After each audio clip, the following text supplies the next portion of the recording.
Economics has been part of human life for thousands of years, ever since the first people began trading with one another. In ancient times, trade started with simple bartering, directly exchanging goods and services. A farmer might swap some grain for a fisherman's catch of the day, each happy to trade what they had for what they needed. Over time, to make trading easier, people invented money. The first coins appeared over 2,500 years ago in an ancient kingdom called Lydia in what is now Turkey, providing a convenient way to buy and sell goods. Instead of bartering, people could use these small pieces of precious metal as a common token of value. This innovation made trade smoother and simpler, setting the stage for more complex economies to develop. As communities grew and civilizations flourished, long-distance trade routes emerged. One of the most famous was the Silk Road. Not a single road, but a network of trade routes connecting east and west from around the 2nd century BCE until the 15th century CE.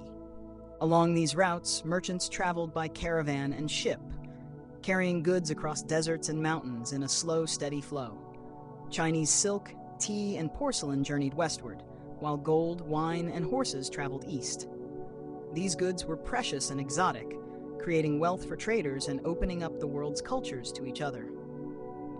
Through the Silk Road, a silk robe from China might find its way to a Roman noble, or a piece of Roman glass might be traded in a Persian market. It was a gentle beginning of globalization, where for the first time distant parts of the world became quietly linked by commerce. The Silk Road also carried ideas, technologies, and art between civilizations, illustrating how economic exchange has long connected humanity. By the 1500s, global trade was expanding even further as European ships began to cross the oceans. Explorers and merchants from Europe traveled to Asia, Africa, and the Americas, seeking spices, gold, and other valuable goods. This era introduced new economic ideas.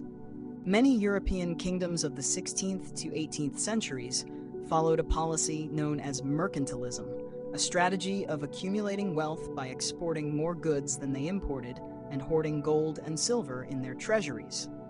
Under mercantilism, governments heavily regulated commerce. They granted monopoly rights to trading companies, established colonies to secure resources, and imposed high taxes on imported goods, called tariffs, to discourage purchases from rival nations. The belief was that wealth was finite, like slices of a pie. One nation could only grow rich at the expense of another.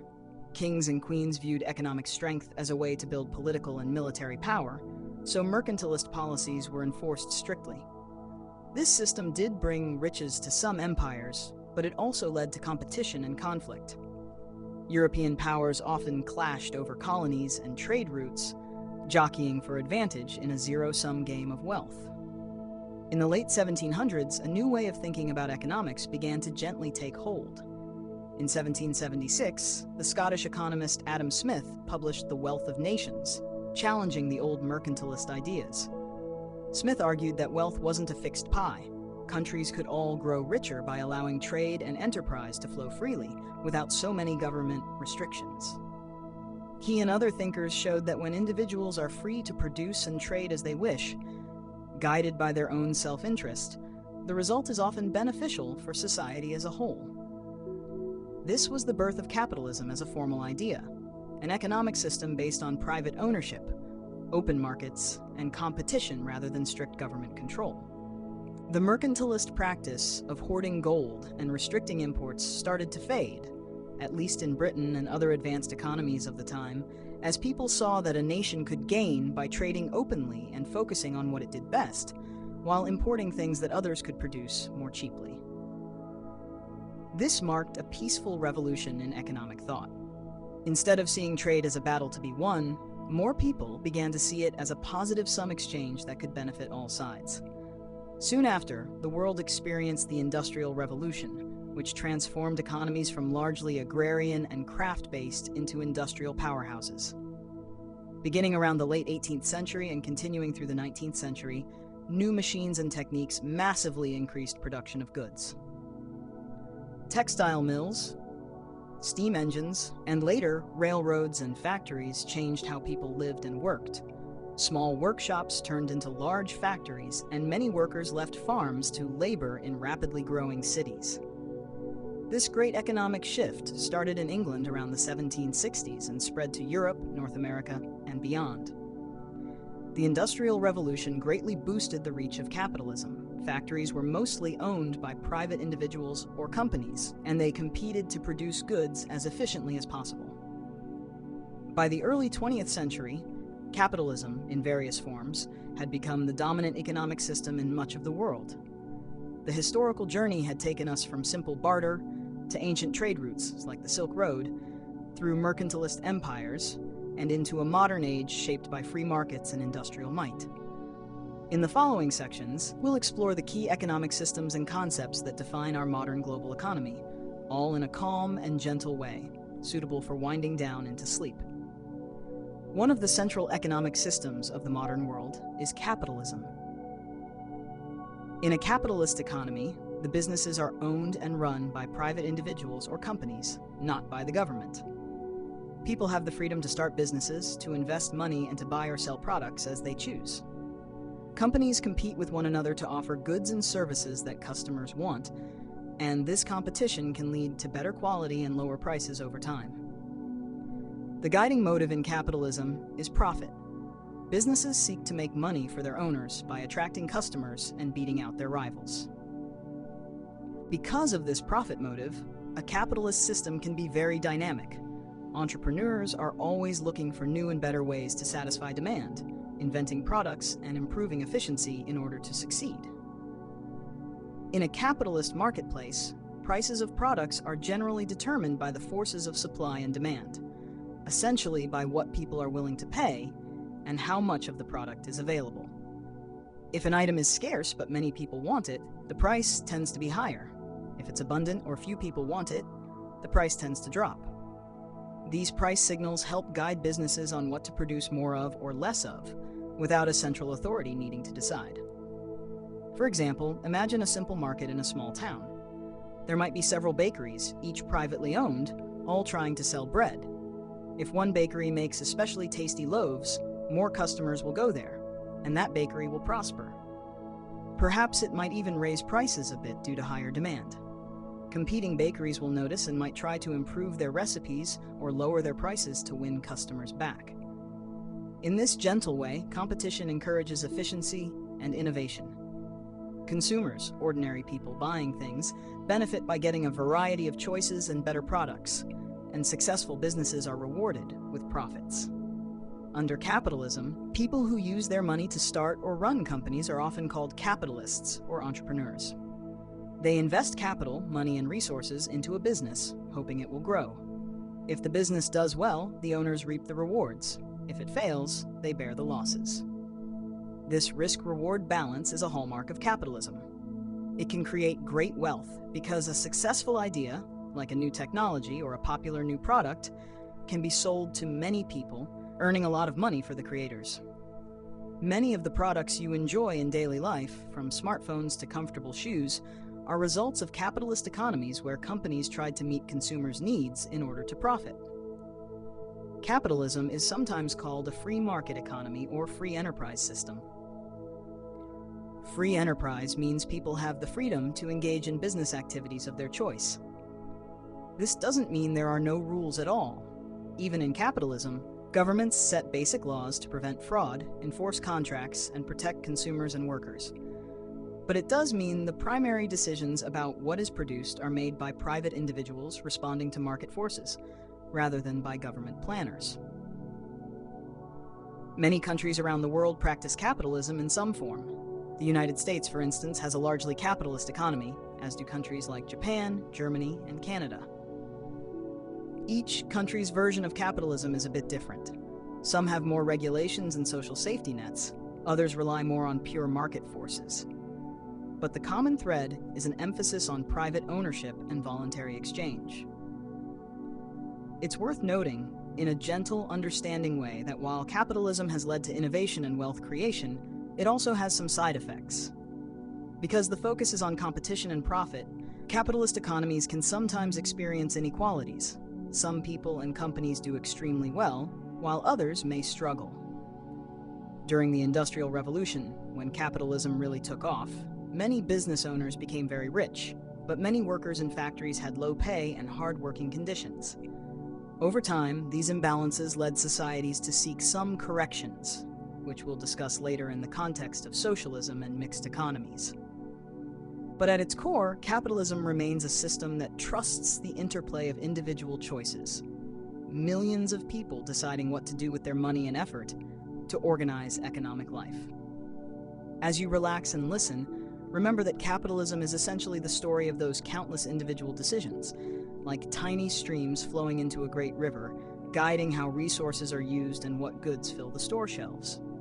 To summarize this section calmly, capitalism is an economic system built on private ownership, free choice, and competition. Individuals and companies are free to create businesses, set prices, and trade with minimal interference.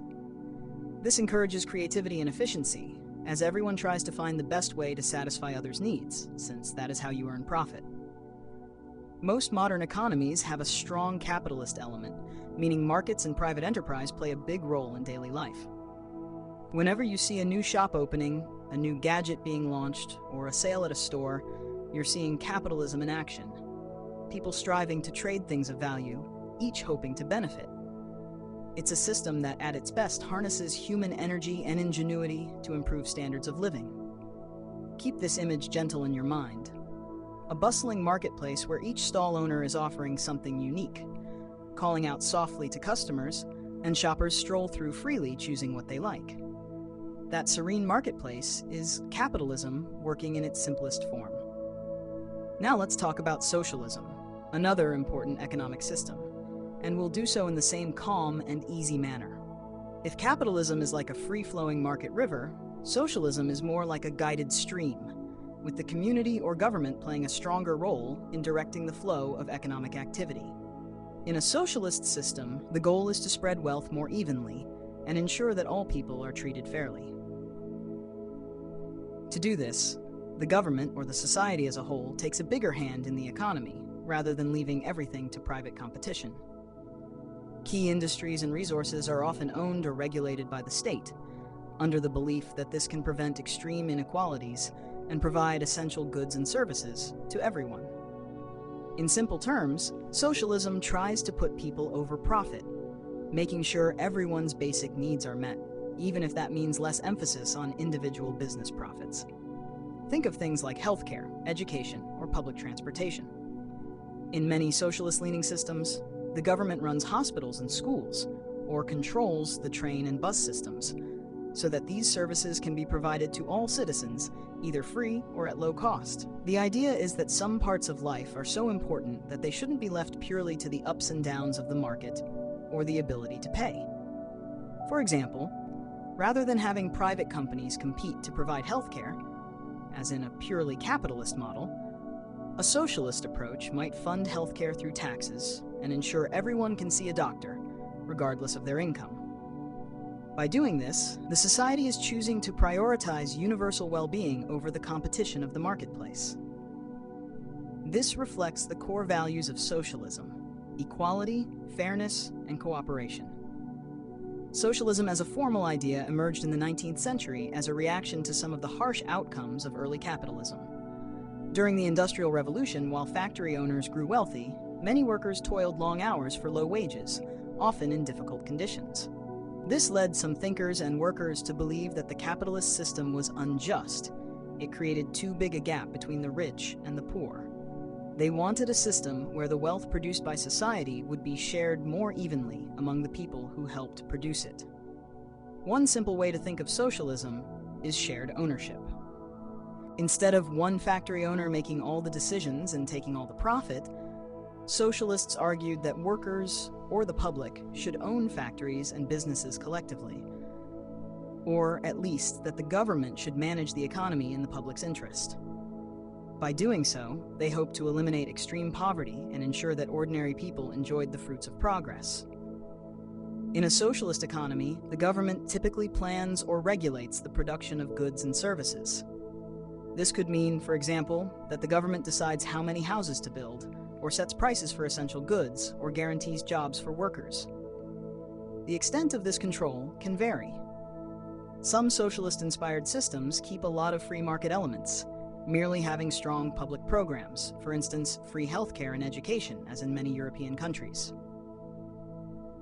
Other more extreme versions try to replace markets almost entirely with government planning. The ultimate ideal of socialism, in its most radical form, is often associated with communism. Communism is a theorized classless society where all property is public, owned by the community as a whole, and each person works and receives resources according to their ability and needs. In a communist vision, there would be no private companies at all. Everything from farms to factories would be collectively owned, and there'd ultimately even be no need for money as we know it. However, in practice, no nation has ever fully achieved this utopian vision. What did happen in history is that some countries, like the Soviet Union, China in earlier decades, and others, attempted to implement versions of socialism-communism by having the state take over most economic activity. It's important to keep our tone gentle and neutral as we describe this. In the 20th century, a number of countries had governments that embraced socialism, meaning they took control of many industries and aimed to distribute resources more equally. The Soviet Union, formed after the Russian Revolution of 1917, was the first major example. It abolished most private enterprise and ran the economy through central planning. In the Soviet Union's system, for instance, government planners in Moscow would decide how many shoes to produce for the entire country, how much wheat should be grown, how many trucks to manufacture, and so on. This was a very top-down approach. Other countries in Eastern Europe, parts of Asia, and elsewhere also adopted similar models for some decades. These experiments had mixed results. They achieved some social goals like basic employment and education for all, but often struggled with efficiency and innovation. Many such countries eventually moved away from strict socialism toward more mixed systems, which we will discuss soon. In our relaxed context here, we won't delve into political judgments. We'll just note that these were different paths societies took in an effort to find the right balance between fairness and freedom. In softer forms, socialism can exist within democratic societies too. For example, some countries like Sweden or Denmark are sometimes called social democracies. They still have markets and private companies, but the government provides extensive social benefits and runs certain sectors, funded by higher taxes. These countries try to combine the productivity of capitalism with the equity of socialism, ensuring things like free healthcare, college education, and strong worker protections, while still allowing private business to operate in many areas. The result is often a high standard of living and low inequality, though it comes with higher taxation and a larger role for government.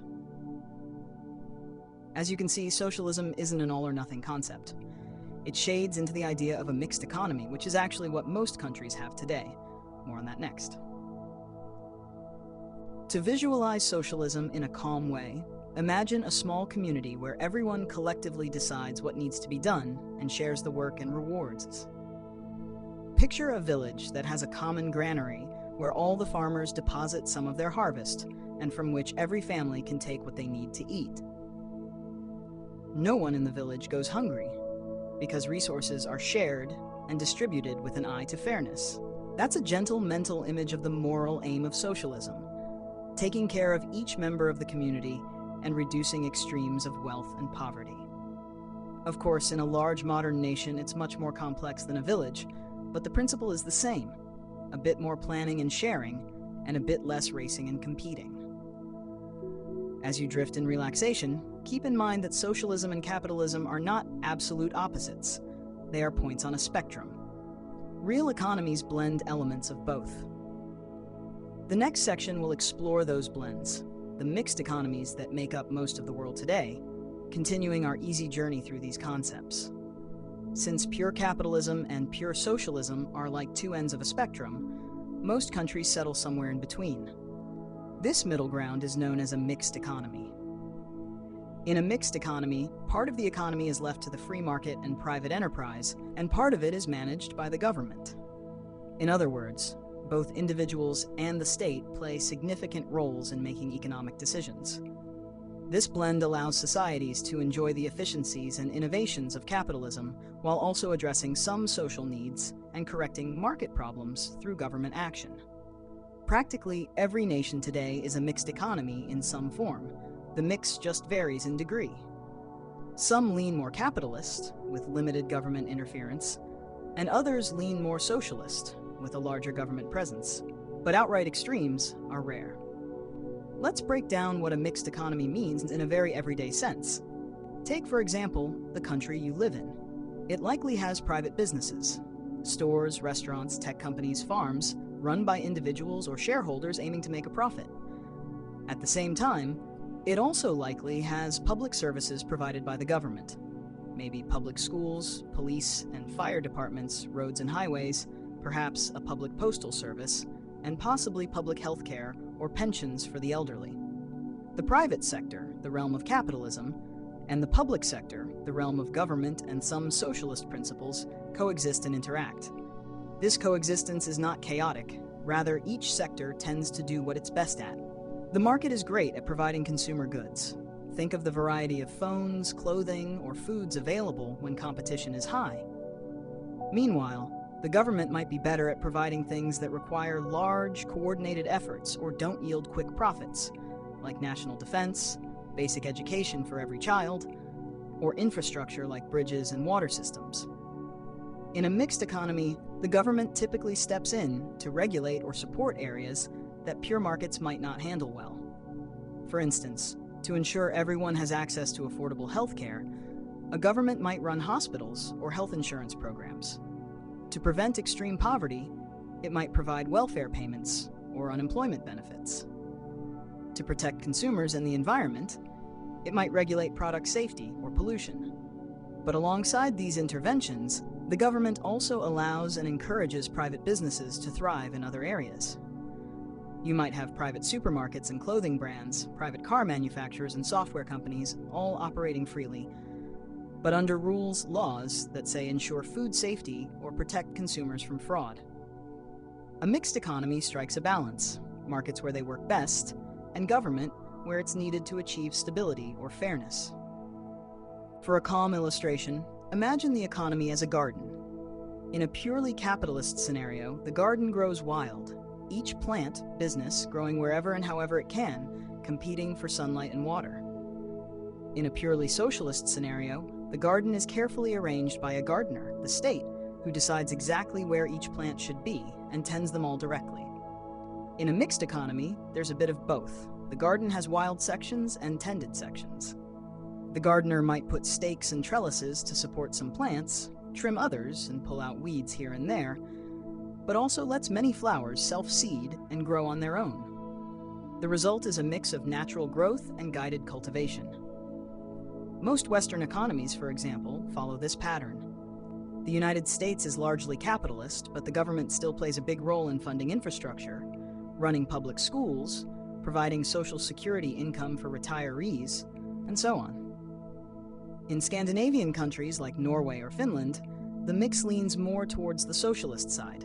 The government provides extensive services, and there are many public enterprises, yet there are still private businesses and markets for most goods. In a developing country, the government might own key industries, like oil or mining, if it's vital to the nation, but encourage private investment in other sectors. Every mixed economy finds its own balance, and that balance can shift over time as people and politics change. One useful aspect of mixed economies is their flexibility. If a purely free market leaves some people behind, say creates too much inequality or fails to provide an essential service, the government can step in with a program or regulation to fix that. Conversely, if a state-run sector becomes inefficient, sometimes it can be opened up to private competition to improve service. In this way, mixed economies adjust like a thermostat, trying to maintain a comfortable environment. For example, many countries have mostly private housing markets. People buy and sell homes freely, but they might also have some public housing or rent controls in big cities to ensure housing for low-income families. Or a country may let markets set most drug prices, but the government negotiates or regulates the prices of very essential medications so they remain affordable. All these are examples of the blending principle. In summary, mixed economies are practical and common sense. Use markets where they work, and use government where it's needed. It acknowledges that markets are very good at many things, but not perfect at everything. Listening to this, you might even start to recognize elements of capitalism and socialism around you. When you take a highway, often built by the public sector, to go to a shopping mall full of private stores, you're experiencing both sides. When you hear about laws that keep banks or food companies in check, that's a mixed economy, taming capitalism's excesses. When you see a new startup company succeed, that's the free enterprise part of the mix. It all coexists quietly in our daily lives. As you relax, you can appreciate that this balance, while perhaps not something we think about every day, is part of the reason modern societies function relatively smoothly, providing innovation and growth while also offering security and support. Mixed economies truly combine the freedom of individual initiative with the care of collective responsibility. Our world today is deeply interconnected. International trade, the exchange of goods and services across national borders, is a major part of every modern economy. In fact, you experience the effects of international trade in your everyday life, often without realizing it. If you can walk into a supermarket and find bananas from Costa Rica, coffee from Brazil, or a bottle of wine from South Africa, you're experiencing the outcome of global trade. Countries trade with each other so that each can enjoy a greater variety of goods, often at lower cost than if they tried to produce everything themselves. No single country has everything. Different lands have different climates, resources, and skills. International trade allows each nation to specialize in what it does best and trade for the rest, making everyone better off in the process. Think of a simple example. No matter how rich the soil in England might be, it's not warm enough to grow bananas. Costa Rica, on the other hand, has the perfect tropical climate for bananas. Through trade, England can import Costa Rican bananas, getting a tasty fruit it otherwise couldn't have year-round, and Costa Rica earns money to buy things it doesn't produce locally, perhaps machinery or medicines. Both countries benefit. Economists often explain that trade is positive-sum. Unlike a game where one side wins and the other loses, trade can make both sides winners. One reason is comparative advantage. The idea that each country should produce what it can make efficiently and trade for what others can make more efficiently. Even if country A is good at both making cars and growing wheat, and country B is slightly worse at both, it still benefits both for A to focus on what it's relatively best at, and B to focus on what it's best at, then trade. The global pie of goods and services becomes larger this way. In calm terms, imagine the world as a village. Each household might have a member skilled in something. One family bakes bread, another catches fish, another weaves cloth. By exchanging these goods among themselves, each household can enjoy bread, fish, and clothing, whereas if each tried to do everything alone, they'd struggle and have less variety. The same logic scales up to nations.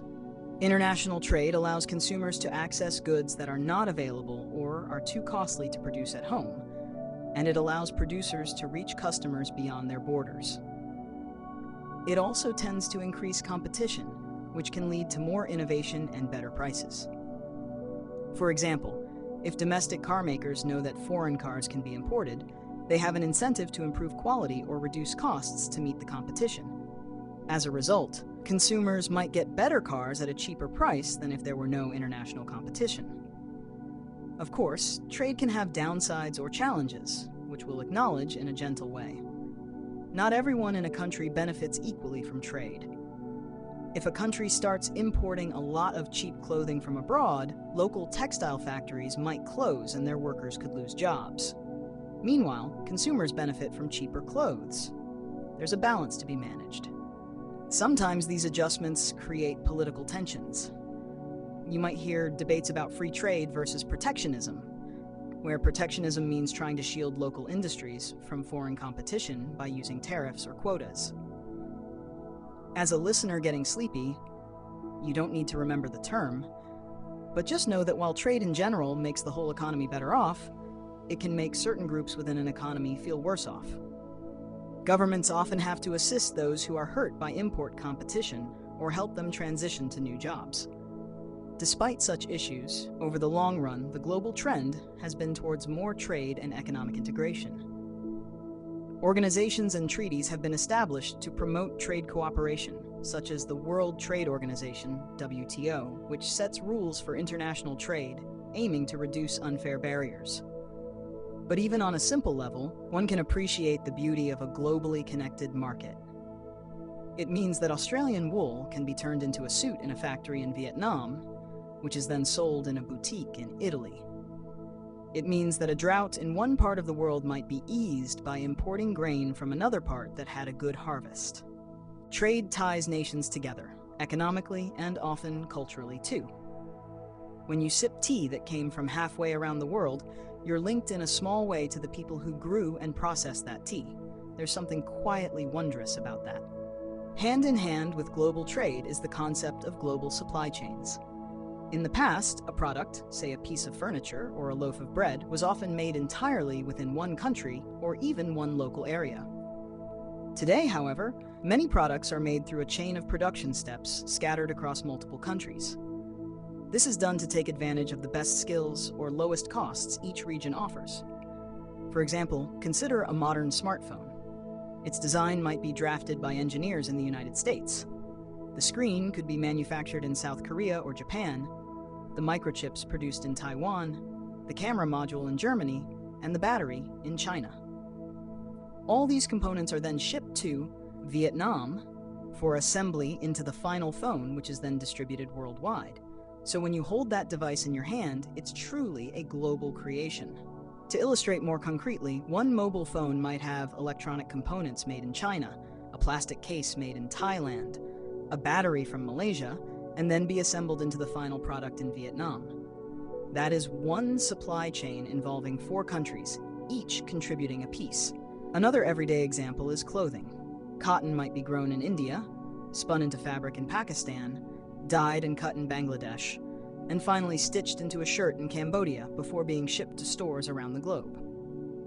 These intricate chains are coordinated by companies and driven by advances in transportation and communication technology that make it possible to manage such complexity.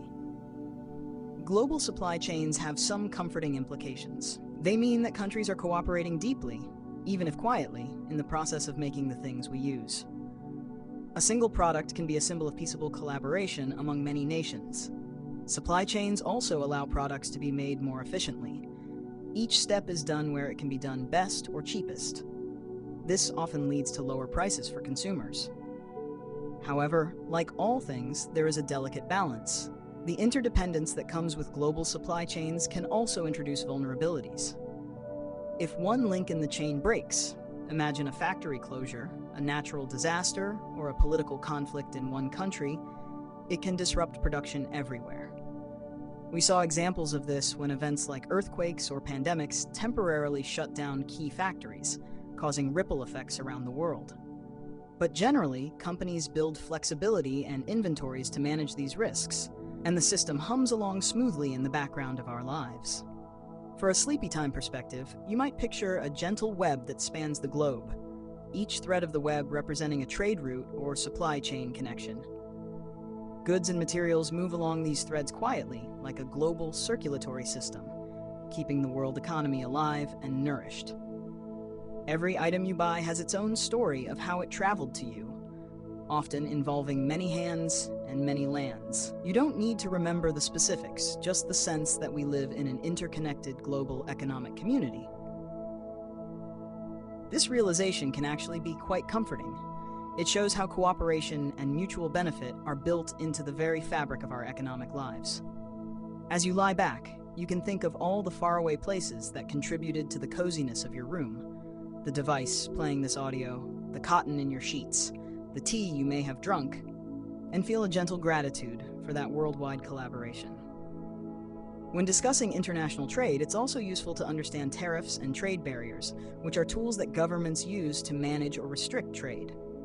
A tariff is basically a tax on imported goods, something added to the price of products coming in from other countries.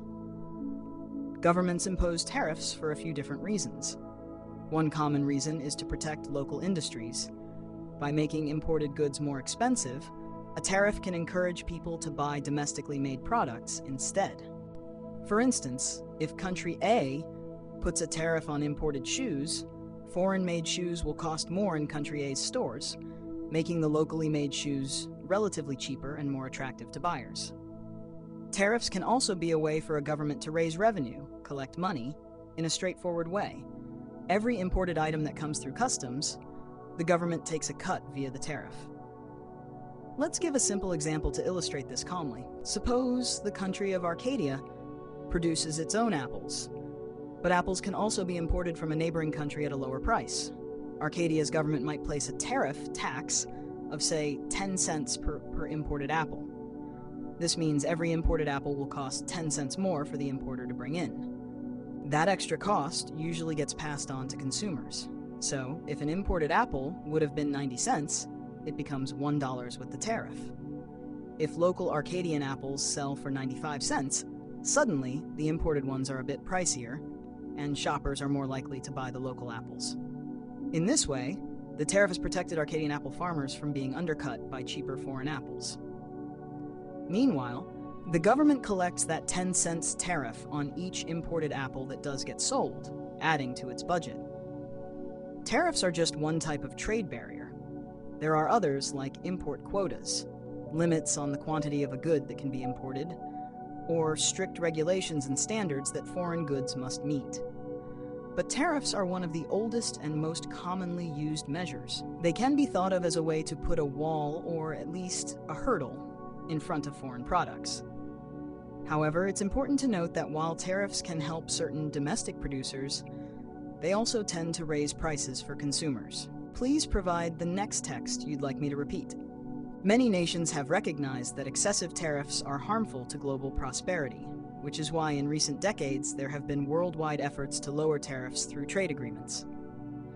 From the mid-20th century onward, average tariff levels internationally have come down significantly, fostering the huge expansion in trade we discussed earlier. But each country still maintains some tariffs and can adjust them as policy tools. For a calm mental picture, imagine international trade as a wide open road where trucks carry goods between countries. A tariff is like a toll gate on that road. Each truck carrying foreign goods has to pay a fee to pass.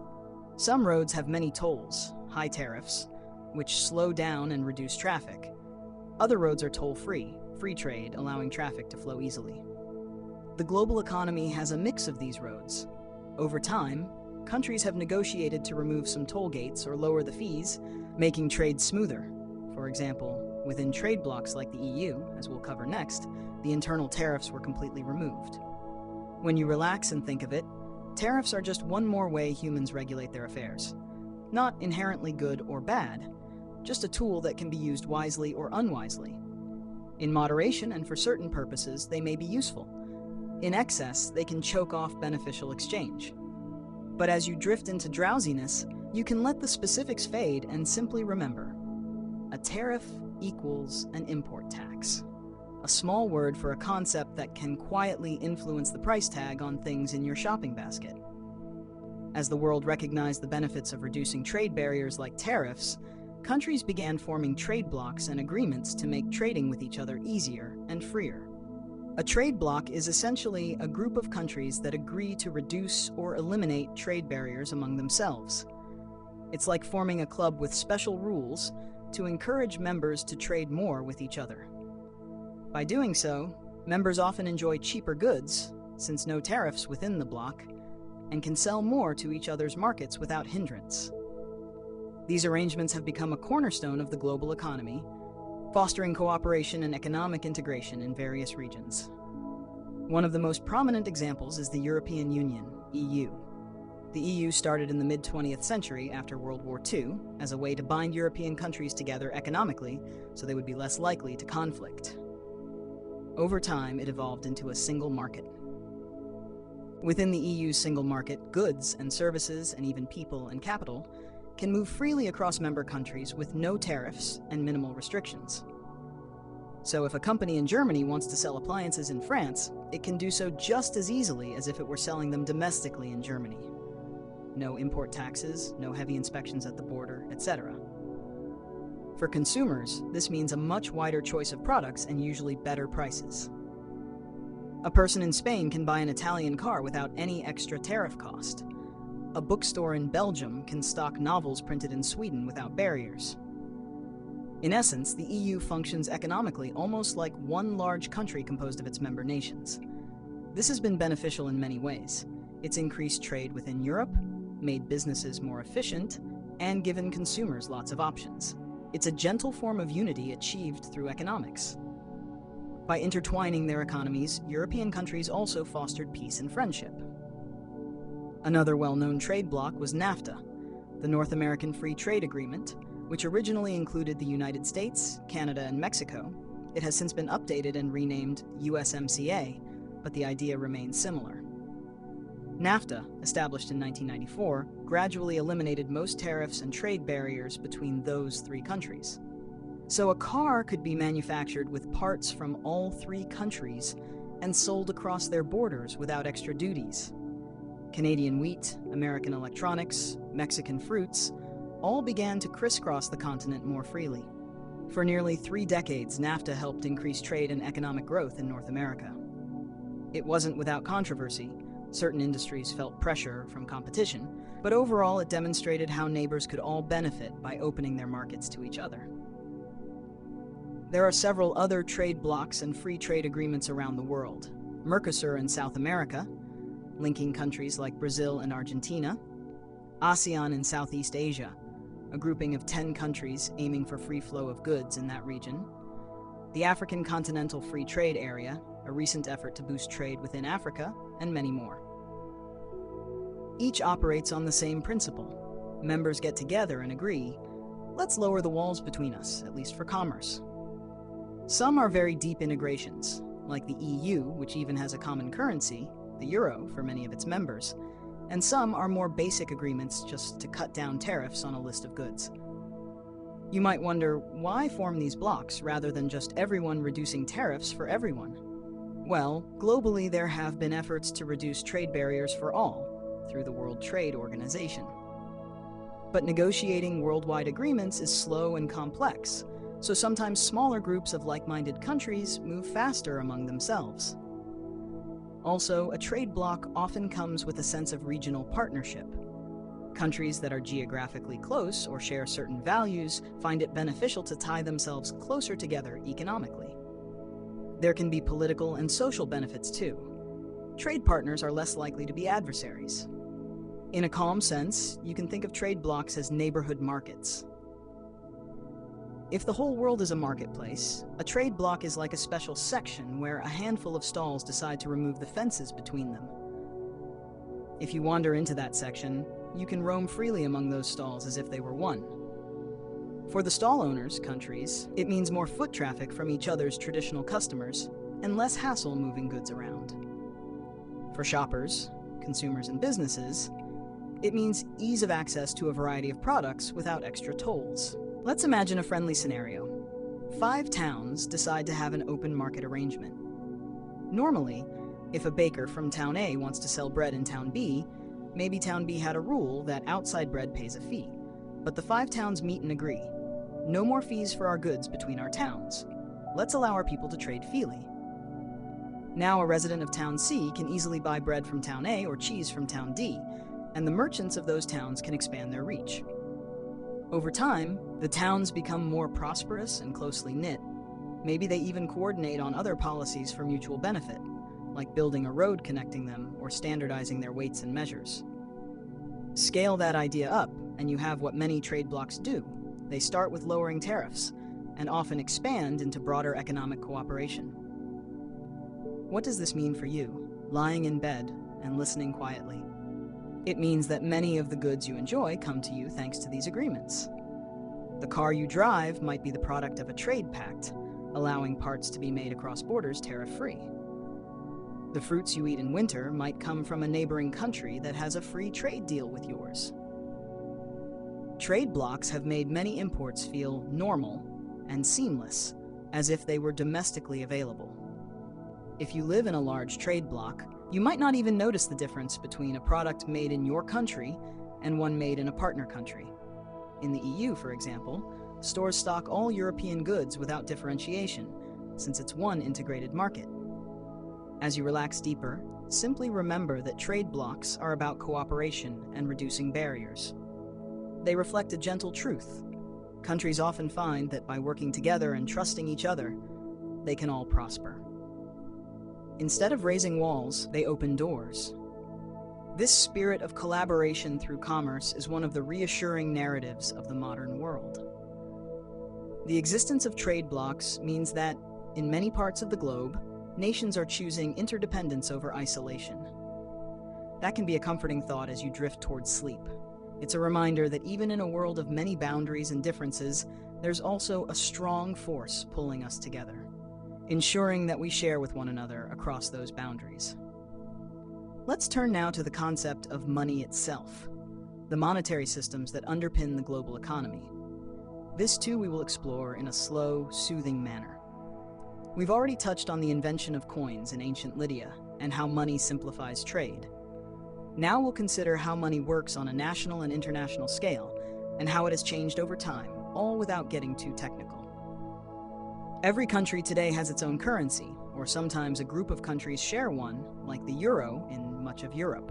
We're talking about dollars, euros, yen, pounds, pesos, rupees, and so on, the familiar names of money.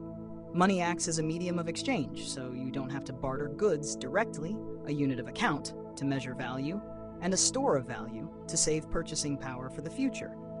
For daily life, we often take money for granted. We earn it, we spend it. But money's value and stability are managed through a country's monetary system. Historically, money often had intrinsic value or was tied to something that did. For a long time, many currencies were backed by precious metals like gold or silver. This was known as the gold standard era. For example, a century ago, a government might say, "Our currency is redeemable for gold at a fixed rate," meaning paper notes could, in theory, be exchanged for a certain amount of gold from the treasury. This gave people confidence that the money was as good as gold.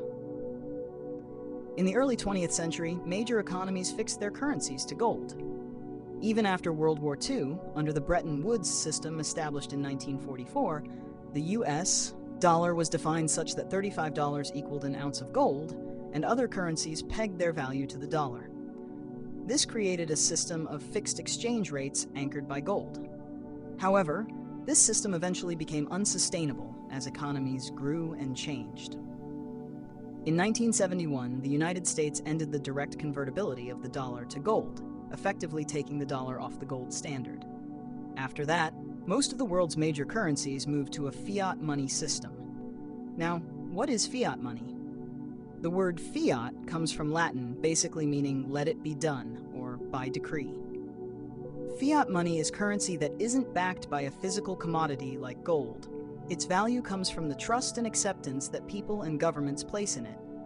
In other words, the government declares the money to be legal tender for all debts and payments, and people accept it in transactions because they believe others will also accept it. It might sound a bit airy, but it works because of collective trust. For instance, why is a US dollar bill valuable? Not because of the paper it's printed on. That paper is practically worthless material on its own. But because you know you can hand that dollar to someone at a store and they'll give you a candy bar or a loaf of bread for it. They accept it because they know others will accept it from them in turn. It becomes a self-fulfilling cycle of trust. Today, all major currencies are fiat currencies. Their value is not tied to gold or silver, but rather maintained by economic policy and the strength of the economy. Under a fiat system, keeping money valuable and stable is a matter of good management by institutions.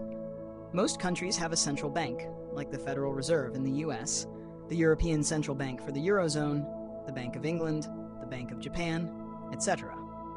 These central banks regulate the money supply and often set key interest rates in the economy. By doing this, they aim to control inflation, keeping prices from rising too fast, and to ensure there's neither too little money, which can cause recessions, nor too much money, which can cause inflation. It's a delicate balance.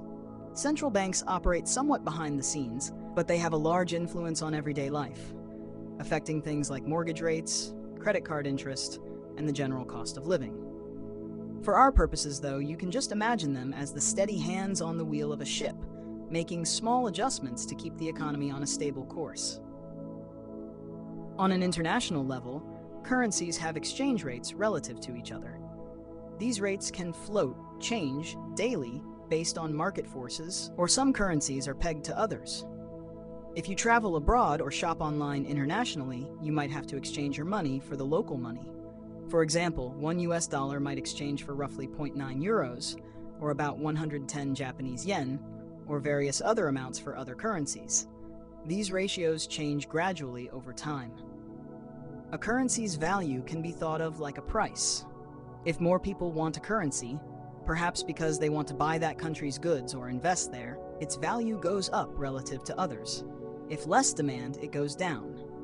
Exchange rates influence trade.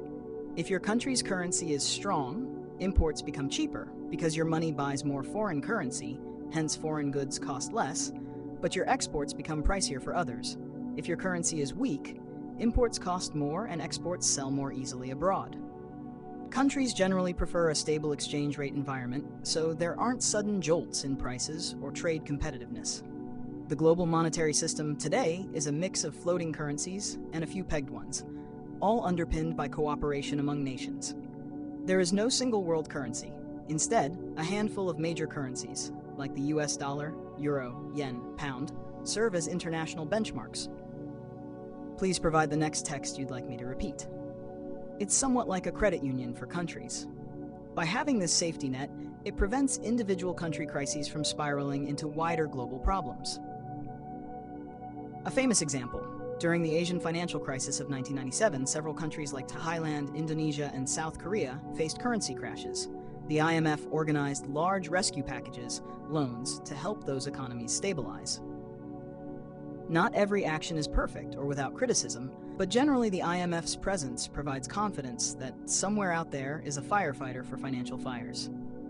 Investors and nations know that if worst comes to worst, the IMF might help a country avoid total collapse, which can calm panic. In a sleepy context, just imagine the IMF as a wise old counselor with a vault of resources, watching over the world economy's well-being, ready to assist and advise any member of the global family that runs into a storm. The World Bank, on the other hand, has a different focus: development and poverty reduction. While its name sounds like it could be a global bank for all purposes, its main role is to provide financing, loans and grants, for projects that help develop poorer countries. The World Bank was originally founded to help rebuild countries devastated by World War II, hence Reconstruction, in its formal name IBRD, International Bank for Reconstruction and Development. Once that was done, it turned its attention to the developing world, regions where incomes were low and basic infrastructure was lacking. The idea is that private markets alone might not invest enough in very poor areas because the returns may be too low or too long-term, so the World Bank steps in to fund vital needs that can uplift economies and communities. This could include building schools, hospitals, roads, and bridges, improving water supply and sanitation, supporting agricultural improvements, or financing power plants and internet connectivity, all sorts of infrastructure and social projects that lay the foundation for future growth. The World Bank essentially raises money. It gets funds from wealthier member countries and also borrows from global capital markets, and then offers loans to low and middle income countries at low interest rates or even zero interest, often with long repayment periods. In many cases, it also provides technical expertise, advising on how to design a project or implement a reform. Sometimes it gives outright grants, which don't need to be repaid, for very poor countries, or for specific purposes like combating diseases. For example, the World Bank might give a $100 million low-interest loan to a country in Africa to help it build a modern highway that connects farmers to city markets, thus boosting trade and access to services. Or it might fund a vaccination program to improve public health, or help finance solar energy facilities in a country with little electricity. The overarching goal is to spur development that the private sector alone might not kickstart, thereby reducing poverty and improving living standards. You can think of the World Bank as a friendly investor or partner that developing nations can turn to for help with big, important projects. It's like a well-meaning, wealthy uncle who provides funds for someone to go to school or start a small business, with the expectation that, once prospering, they'll pay it back, so the uncle can then help someone else. Indeed, one nice aspect of the World Bank's model is that when countries do repay their loans, that money can then be lent out again to others, recycling the development aid. Over the decades, this mechanism has financed thousands of projects around the globe, from large dams and highways to small community programs, quietly contributing to global progress. The IMF and World Bank often work in tandem and are even located next to each other in Washington, D.C. They were born from the same Bretton Woods Conference in 1944. But to keep them straight in your relaxed mind, the IMF is about short-term stability and fixing balance of payments or financial crises, while the World Bank is about long-term development and building up economies. Both reflect a spirit of international cooperation, countries pooling resources to help each other, recognizing that a stable, prosperous world benefits everyone. If one country is in turmoil, it can affect others. If one region is extremely poor and desperate, it can lead to conflicts or humanitarian crises that spill over. By helping raise living standards and maintain stability, these institutions contribute to a more peaceful and integrated global community. As you absorb this, there's no need to remember any numbers or specific programs. Just carry the gentle notion that there are global safety nets and support systems out there. The world isn't just a collection of separate economies. It's also an interconnected system with some central caretakers. Even as nations maintain their independence, they have created these common institutions, like an economic neighborhood watch, to look out for each other. This is somewhat comforting if you think about it. When trouble brews, a country often doesn't have to face it entirely alone. There are partners and institutions it can turn to for advice and aid. Feel the reassurance in that. We've built, over time, layers of cooperation above the national level. It doesn't always work perfectly, but it's there and constantly improving. The IMF and World Bank are two examples among others, like the United Nations, World Trade Organization, and more, where humanity has said, let's solve problems together. In the grand lullaby of our economic story, they serve as guardians of stability and development, helping to smooth out the rough edges and uplift those in need. You've now journeyed through a vast and calm landscape of economic knowledge. From the first bartered goods in ancient villages to the sophisticated global trade networks of today, we've covered a lot of ground in a soft, gradual way. In this final section, let's gently recap and wind down, allowing the ideas to settle comfortably in your mind as you drift towards sleep. Think back to those early scenes. People in antiquity exchanging goods, finding ways to cooperate for mutual benefit. We talked about how trade began simply and grew into great routes like the Silk Road, connecting distant lands. This showed us that even long ago, human economies were reaching out to one another, sharing and exchanging. We touched on mercantilism, the era when nations tried to amass treasure and control trade tightly. A practice that made some states powerful, but also led to conflict and limitation. Then came the refreshing ideas of capitalism, with Adam Smith's insight that free exchange and competition could create wealth that grows for everyone, not just shifted around. We saw capitalism blossom with the Industrial Revolution, bringing innovation and productivity, while also noting that it introduced challenges, like inequality, which later gave rise to socialist ideas aiming for fairness and communal well-being. We then explored how in the real world, most economies blend both approaches as mixed economies, harnessing the efficiency of markets where it works, and using government's guiding hand where needed.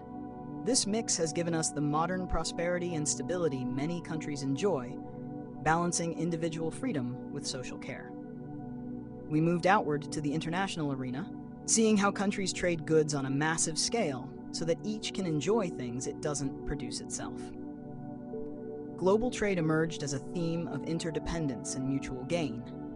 We used examples like the bananas and coffee from distant shores that end up in our grocery stores, simple reminders that we are all connected through commerce. With trade came the notion of supply chains spanning continents, illustrating how cooperation is woven into the making of everyday products. We gently discussed tariffs, those little taxes at the border, understanding that while they can shield domestic industries, they also can hamper the free flow of goods. And we saw how countries often prefer to lower these barriers, especially with friends and neighbors, forming trade blocs to create large open markets among themselves. The European Union and other free trade agreements showed us a model of countries coming together, economically erasing lines on the map for their mutual benefit. We delved into money and monetary systems, realizing that today's currencies are based on trust, fiat money, and managed by institutions like central banks to keep them stable. The image of gold as money transformed into the idea of paper and digital entries being just as solid, so long as we all believe in them. We recognize that exchange rates float, economies ebb and flow, but behind it all there are frameworks and guardians, ensuring things don't fall apart. Finally, we became acquainted with the IMF and World Bank, those international helpers. They might be thought of as the world's financial first responders and development coaches, respectively, always there to lend a helping hand to countries in tough times or to those striving to build a better future for their people. That's a lot of concepts, but notice how naturally they connect. They all center around the theme of people working together, sometimes competing, yes, but ultimately interacting to meet needs and improve lives. Economics, at its heart, is just the story of human cooperation and exchange.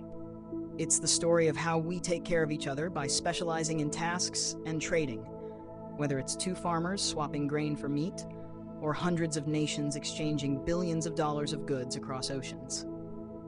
It's a story of growth, from the first markets to the integrated global economy, finding ways to produce more, trade more, and lift more people into better living conditions. And it's a story of balance, balancing self-interest with community care, competition with regulation, national autonomy with global coordination. As you lie here in the peaceful dark, you don't need to remember the details. Your mind has absorbed what it needs, and even in sleep, it may sort and store these ideas in its own subtle way. If some terms or facts slip away, that's perfectly fine. What remains is an intuitive sense of how the economic world fits together. You understand that ancient trade paved the way for modern trade. Capitalism's energy is moderated by social conscience, that there are institutions and agreements globally looking out for economic stability. Perhaps you feel a slight appreciation that the comforts around you, the bed, the device playing this, the climate control in your home, are all products of this vast economic web working quietly to serve human needs. Maybe you feel grateful that through centuries of trial and error, humanity has built systems that largely keep us fed, clothed, and connected, even if no system is perfect. Now it's time to let go of the specifics and allow yourself to rest. You can imagine the world's marketplaces winding down for the night, shops closing, factory lights dimming, traders on the other side of the world finishing their day as you finish yours. There's a universal rhythm in commerce too, a daily cycle of activity and rest. In this moment, all the busy economic activity is at low ebb, and the focus shifts to restoration. You are part of this big world, and your rest is your own personal investment in tomorrow, recharging your body and mind so you can be part of the economy of life again when you wake. The knowledge you've gained will be there for you, gently, even if you're not consciously thinking of it. Feel the calm in knowing that things carry on even as you sleep. Bakeries will still bake, money will still flow, the sun will rise on new trade and new ideas. The world's economy doesn't need any one of us to stay awake and worry. It has its momentum and its caretakers. You've done enough for today by learning and listening. Now, inhale deeply and exhale slowly. Let any remaining thoughts or facts float away like leaves on a stream. Please provide the next text you'd like me to repeat. Each breath out releases tension. Each breath in brings you closer to dreamland. You've learned so much without any rush or stress. Now let your subconscious tuck it all away safely. You might dream of caravans on the Silk Road under starry skies, or bustling ports in a friendly haze, or perhaps nothing at all, just pure rest. All is calm. All is understood in a basic way. You are safe, you are comfortable, and you can sleep knowing the world is turning and morning will come with new opportunities. Thank you for joining this journey through the landscape of economics in such a relaxed manner. Feel free to let go entirely now and surrender to the pull of sleep. We end with a simple and peaceful wish. Good night.